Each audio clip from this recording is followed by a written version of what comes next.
안녕하세요, 비트TV입니다. 세계에서 가장 큰 은행 중에 한 곳입니다. 산탄데르. 산탄데르 은행은 브라질에서 드디어 암호화폐 서비스를 시작을 한다. 이런 뉴스들이 저는 가장 긍정적인 뉴스 같아요. 이게 디지털 안에서의 결제 은행이든 그리고 전통 금융이든 은행에서 암호화폐 지갑을 열겠다는 건 결국 유통이 되겠다는 거죠. 은행에서 통장을 만드는 것과 똑같은 원리죠. 이런 결과물들은 결국 소비자들이 원하고 있다는 거죠.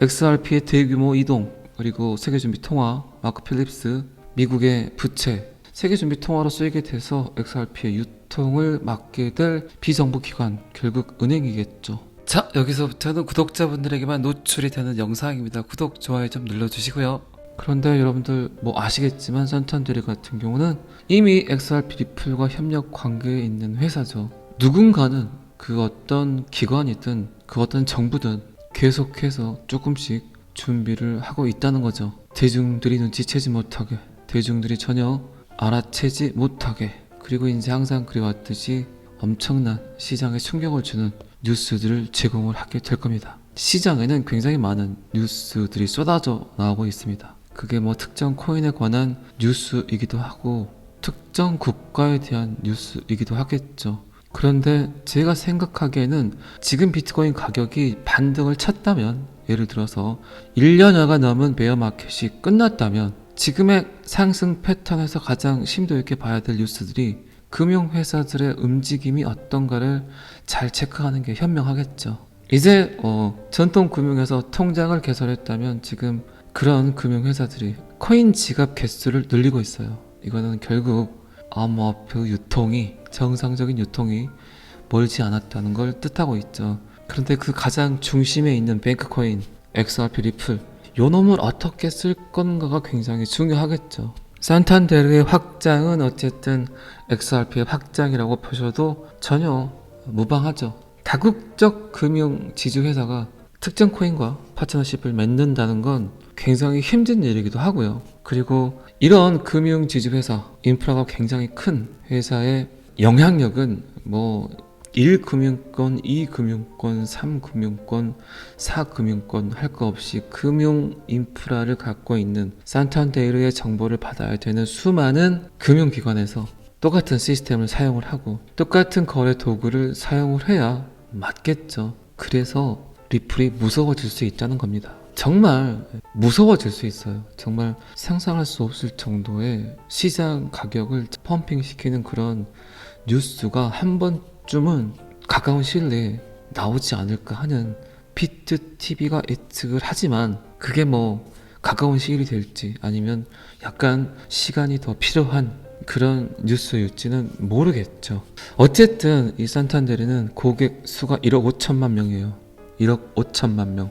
그냥 코인을 하나씩만 뿌리더라도 1억 5천만 개가 뿌려진다는 얘기입니다. 그러니까 어마어마한 거죠. 그런데 1억 5천만 명이 중요한 게 아니라 산탄데르 데이터를 받아야 되는 그 밑 하부 은행들의 고객 수까지 포함을 하게 되면 엄청나다는 얘기입니다. 어쨌든 산탄데르는 브라질에서 암호화 서비스 제공을 시작하고 암호화폐 기반 금융 서비스를 제공할 계획이라고 발표를 했습니다. 산탄데르의 대표는 다음 몇 개월 안에 이에 대한 정의가 정확히 나올 것으로 예상을 한다. 다음 분기별 결과 릴리스에서 또는 그 이전에도 충분히 알 수 있다. 자, 어쩌면 가까운 시일 내에 산탄데르가 리플과 협력 관계에 있는 건 많은 분들이 알고 계세요. 그러면 가까운 시일 내에 시장 가격을 엄청나게 펌핑시킬 수 있는 이 대표의 발표가 나올 수도 있겠죠. 그는 이런 현상들이 사용자들, 즉 소비자들의 요구에 따르는 회사의 움직임이고 암호화 서비스 시장에 진입하는 가장 좋은 방법들을 연구하고 있다고 이야기를 했습니다. 그리고 제가 방송에서도 여러 번 이야기 드렸지만 지금 은행과 핀테크 회사는 이러한 투자 상품, 암호화폐에 대한 고객의 요구가 암호화폐 관련 서비스 제공을 고려하고 있다. 제가 어제 그제 연속 이야기를 드렸죠. 수많은 기업에서, 수많은 금융기관에서, 그리고 각국 정부에서 블록체인 기술을 받아들이려고 대기를 하고 있다.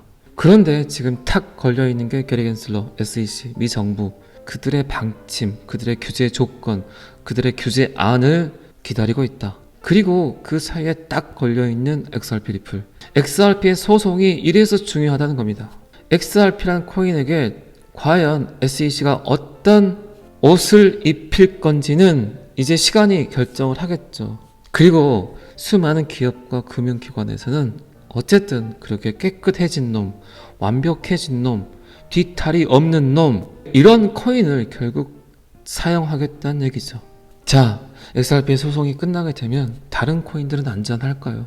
그러지도 않을 겁니다. XRP에게 SEC가 어떤 결정을 내릴지는 아직 미정이지만 그들이 멍청하지 않다면, 그들이 아전하지 않다면 XRP를 아주 깨끗하게 만들어 놓을 거란 얘기입니다. 왜 그럴까요? 결국 미국 회사잖아요. 그리고 지금 블록체인 암호화폐 시장이 너무 뒤쳐졌어. 미국이 아직까지도 그냥 관망만 하고 그냥 규제만 하려고 한다면 결국 미국은 블록체인 암호화폐 시장에서 찬바람을 맞게 될 거란 거죠. 규제가 개혁을 방해한다면 그거는 규제가 아니죠. 충분히 이제는 받아들이고 혁신을 장려해야 되는 게 맞다는 얘기죠. 그리고 브라질 기반 금융회사인 누뱅크도 XRP 리플과 관련이 돼 있죠.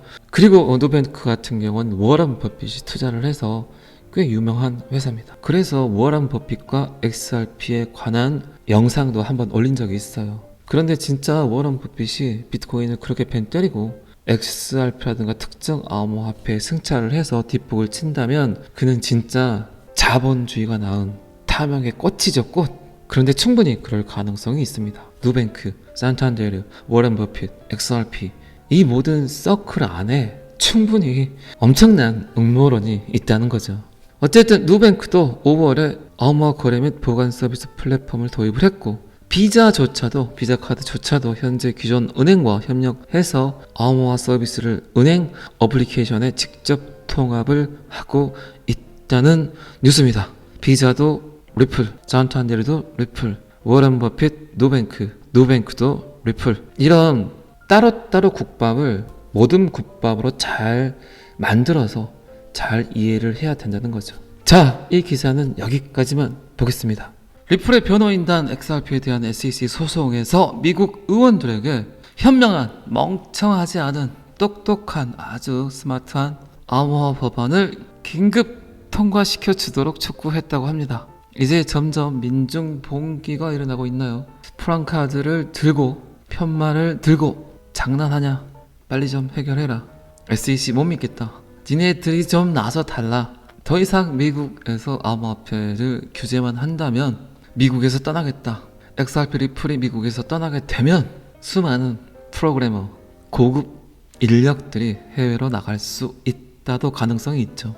리플의 법률 고문은 논평에서 현명한 암호화폐 입법의 중요성을 강조했다. 그런데 금융서비스 소위원회 청문회에서 브래드 셔먼 하원 의원은 XRP를 거래하는 주요 암호화폐 거래소를 추적해서 XRP를 더 괴롭히라고 SEC에 압력을 가한 적이 있죠. 그리고 이 의원은 XRP는 분명히 유가증권이라고 이야기를 했습니다. 그리고 리플의 변호인은 그에 대해서 진정한 사실이 다음과 같다고 이야기를 했습니다. 소송 제기는 아무것도 결정하지 않았다. 그 판결은 법원에서 판사가 하는 것이다. SEC라고 해서 XRP를 증권으로 결정할 수 있는 권한은 없다. 그리고 전 세계에서 XRP를 증권으로 보는 나라는 미국이 유일하다. 어쨌든 리플은 유가증권인지 암호화폐인지는 결정되지 않았으며 모든 결정은 법원에서 만들 것이라고 이야기를 했습니다. 그리고 SEC의 이런 형태는 암호화 산업을 규제하는 접근 방식 자체가 틀렸다. 증권 감시 기관이 왜 리플과 브래드 갈링 하우스에게 태클을 거냐? 그거는 너무 비합리적이다. 소송을 처리하는 방식 자체가 틀렸다.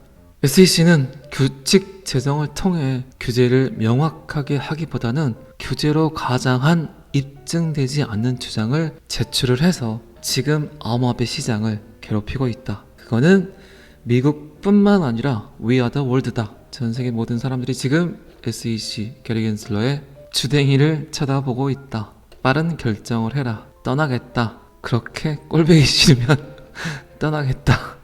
소송을 취하하든가 아니면 사라레판 판사의 빠른 결정이 필요하다. 그리고 타당성 있는 합리적인 이해가 잘 되는 그런 규제안을 빨리 발표하는 게 신상에 좋을 것 같다라고 이야기를 했습니다. 끝에 말은 제가 그냥 지어서 한 겁니다. 첫 번째 데이터에서도 이야기를 했지만 점점 이 음모론의 숙제들이 점점 풀려나가는 것 같습니다. 월요일엔 또 다른 업무, 또 다른 숙제가 매일매일 쌓여 있죠.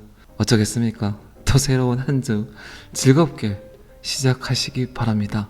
오늘 먹지 않는 밥은 평생 내가 챙겨 먹지 못하는 한 끼일 수 있다고 합니다. 식사에 목숨을 거시는 분들이 꽤 많죠. 저는 잘 이해를 못하겠는데 점심 한 끼가 직장인들에게는 가장 큰 희망이죠. 또 낚시기도 하고 아침은 거르더라도 점심은 꼭 먹고 싶은 거, 맛있는 거 드시기 바랍니다. 평생 그 끼니는 다시 찾아오지 않습니다. 자, 오늘은 여기까지 하겠습니다. 구독과 좋아요는 항상 저를 힘나게 합니다. 감사합니다. 비트TV였습니다.